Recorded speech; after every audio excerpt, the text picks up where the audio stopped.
כולם יודעים שיש האקרים ושזה מסוכן ובלגן, אבל דוגרי, איפה זה פוגש אותך? איפה זה משפיע עלינו אישית?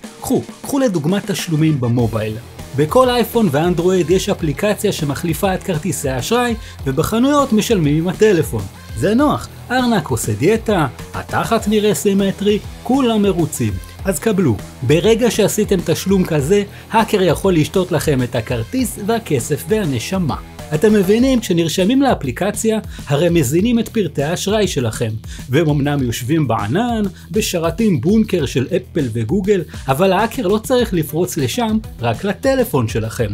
לשתול נוזקה שתדע מתי עולה אפליקציית התשלום, ותתעד מה הקלדתם, איך היא הגיעה לטלפון, אולי כשנכנסתם לאתר ההוא של הסטרים NBA החינמי, או מאתר שעוזר לכם להירדם, אולי פתחתם מייל נגוע שנראה בול כמו מייל מהבנק וביקש רק עדכון של כמה פרטים, יש מיליון אפשרויות. אז להאקר יש את פרטי האשראי וחסרה לו רק החתימה. ונו, כשבאים לשלם בסלולרי, מפעילים NFC, שזה שידור חלש לטווח קצר, דרכו הכרטיס והקופה לוחצים ידיים. והאקר אומר איזה יופי, שאהבתי את הכרטיס של חפצי בה. בואו נעשה הוראת קבע לכל החיים לקרן אמץ פורץ סניף דרום לבנון.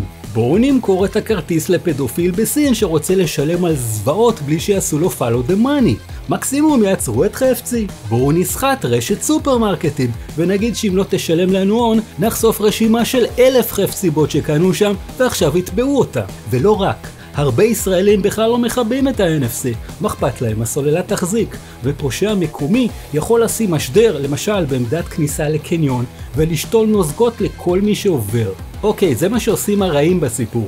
איך הטובים עוצרים אותם?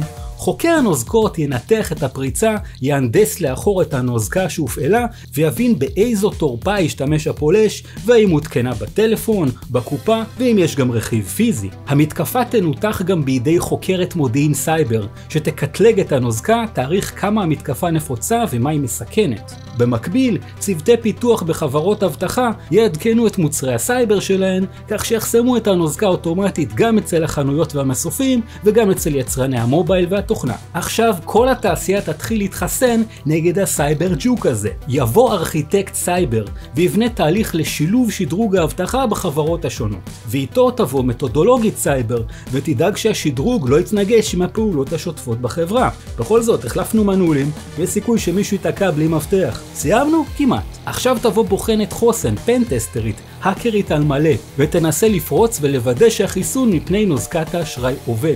וזהו. אנשי סוק, מרכז ניהול אירועי הסייבר בכל חברה, ילמדו לתפעל מתקפות כאלה בעתיד, ואף אחד לא ייגע בכסף של חפצי בה. טוב, עד שיבוא הסייבר ג'וק הבא. אוקיי, התהליך שתיארתי פה יכול לקחת חודש וגם שנה, כך שלא מפתיע שיש כזה ביקוש פראי לכל בעלי התפקידים שהזכרתי, גם בארץ וגם בחול. ואצלנו, במכללת C-Security, שהיא הכי גדולה וותיקה בישראל, מלמדים את כל המקצועות. פאנ פאקט, יש עשרות מקצועות, אבל רק 4 מחייבים ידע מקדים בתכנות. אז בואו לשיעור ניסיון, ותראו איזה תפקיד מתאים לכם ואיך מגיעים אליו. התעשייה רעבה לעובדים חדשים, וזה המקום הכי נכון להתחיל ולהפוך לאיש או אשת סייבר בעולם האמיתי.